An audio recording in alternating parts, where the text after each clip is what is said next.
Well, I got a new package from Train World, and I have to say, I am looking forward to see what this looks like. So let me open up the box and we'll take a look at it together.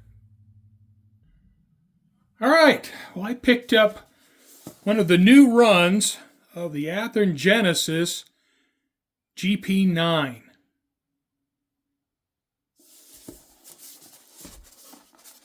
Now, I pre-ordered this what seems like a million years ago, and the estimated delivery date was pushed back. So I was wondering if they were even going to make it because, there was nothing on Athearn's website even talking about the GP9. Now, I don't know if there's another railroad that had as many SD9s, GP9s as Southern Pacific, but SP, they just had a ton of them. And these things were in use all the way to the end. Now, I plan to use this as a switcher to go along with my RS3. So this locomotive will be used primarily on the city section of my layout.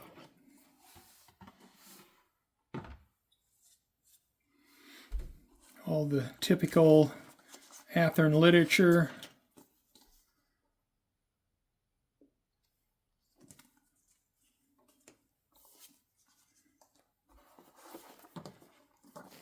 Got the manual. And decoder functions. So that'll be handy. I'll set that aside. We'll refer to that.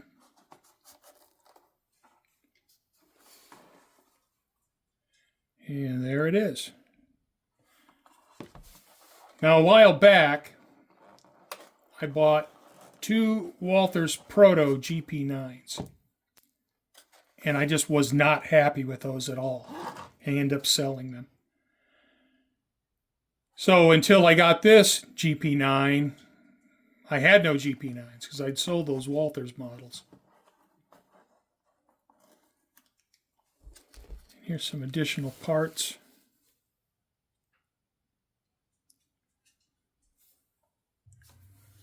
Now, the GP9 is probably my favorite first generation diesel. These things they look terrific. They ran terrific. And they're just a piece of American railroad history. These things were just so successful.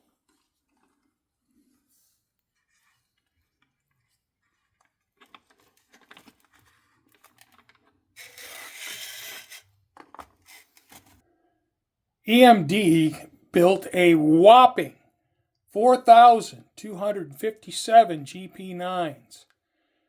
Production first started in 1954. It ended in 1959 in the U.S., but they continued production until 1963 in Canada. Southern Pacific ordered 340 GP9s to be used between SP, the T&O, and Cotton Belt. Surprisingly, Cotton Belt only had 12 GP9s. Now, an interesting thing about the GP9 is it had the same 1,750 horsepower 567 diesel as the SD9. The GP9 and the SD9, they were a smash hit for EMD. They were hugely popular. SP did have a handful of low short hood GP9s built, but the vast majority are the tall short hood version like this. I believe SP started rebuilding GP9s in 1970. This is a phase 2 rebuild. I don't know the exact year of the rebuild. Now, it retains its front SP light package. Part of the rear light package has been plated over. It has front and rear large snow plows, and it has a large air filter box on the long hood. I don't know how many thousands of GP9s have been produced with this Athearn Genesis tooling. Now the tooling, like with the panel lines here and these hatches and doors, I wouldn't say it's quite as good as the scale train's panel line definition, but it's a Genesis locomotive, so you know it's going to be a pretty nice unit. Stenciling looks pretty good. The louvers in the door look nice. The latches for the doors look good.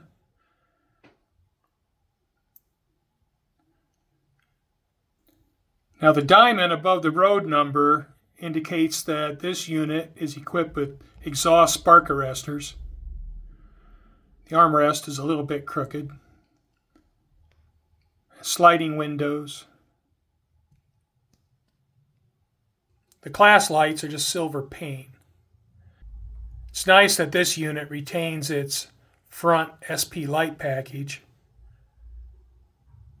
I don't know yet if the number boards are lit. You can see the lift rings and the bolt detail on the hatch on top of the short hood. And there's also the antenna base.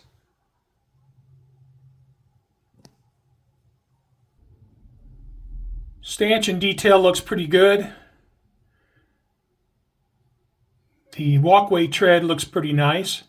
You see the lift rings in the walkway tread.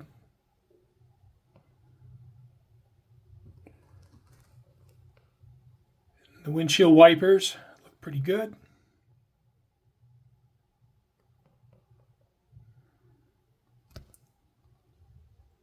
When choosing a GP9, it was important to me that the model had the original SP light package.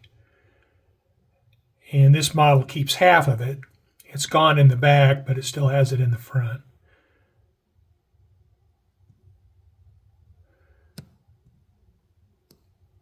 And with the GP9 rebuilds, they get the SP lettering on the nose, where a lot of the originals didn't have that. And that's something else I like. I like the big SP letters on the front of the locomotives.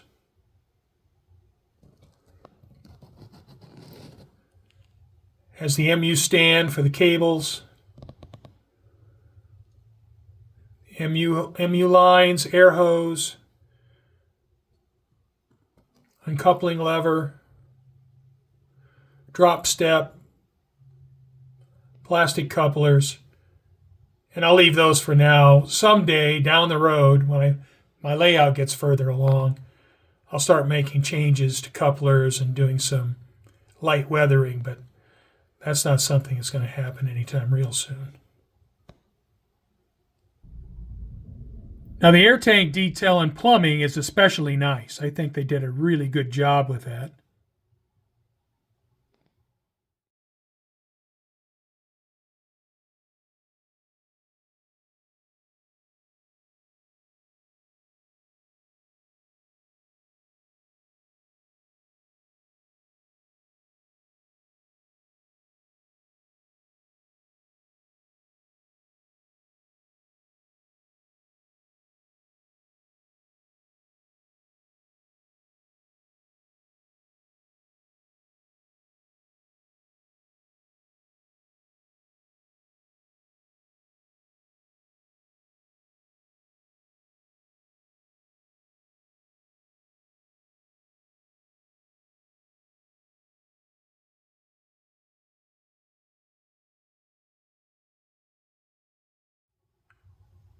The stenciling is readable. It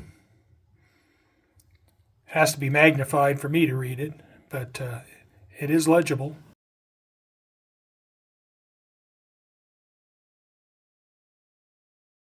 The lettering's really nice. It's opaque. The edges are nice and crisp. Truck detail's really nice. More legible stenciling,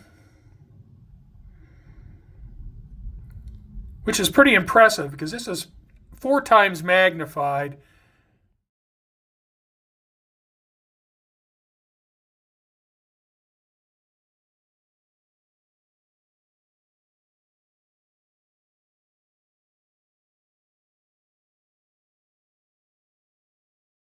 Fan grills look pretty good. The bolt detail looks pretty good. Now these grills are not on par with the new scale train stuff.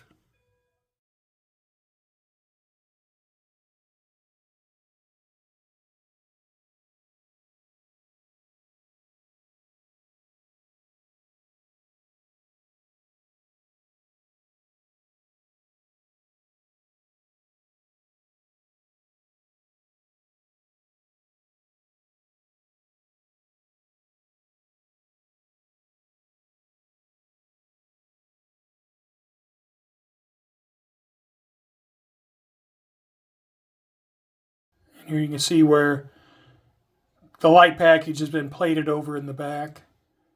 And again, the class lights are just silver paint. The number boards have been removed.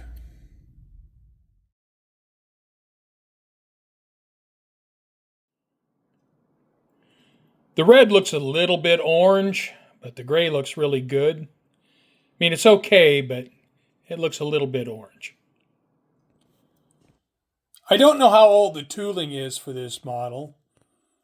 I wouldn't say the detail and definition is as good as the new scale trains models, but it's a pretty good looking GP9.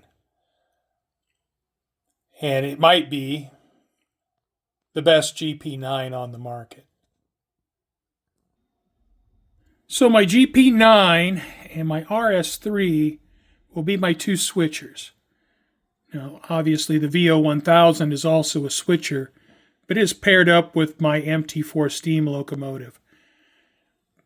This is outside my 1960 to 1980 era, of course, as is the steam locomotive.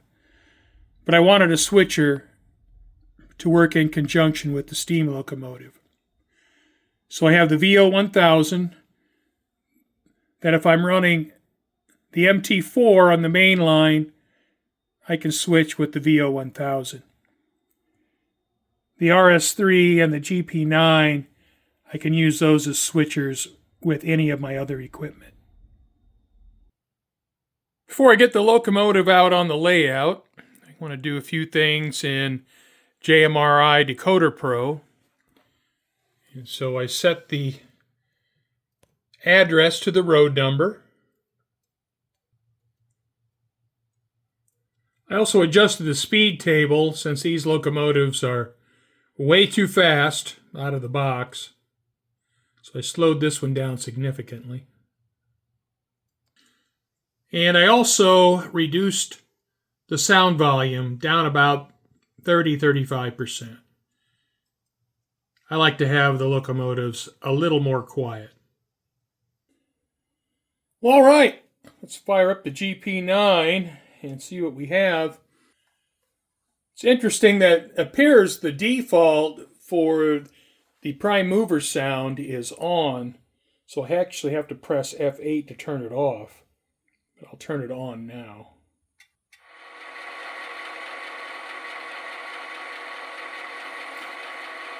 I'll go through some of the basic functions. The bell.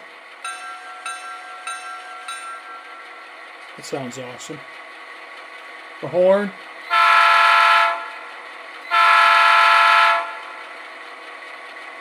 Got the gyro light. Headlight. And really, I got the emergency light, but I'm using my old DT402 throttle.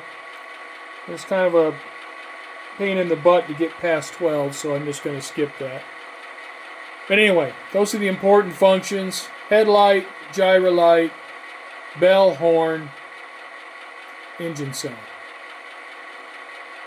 So let's get it out on the layout, take it for a test drive.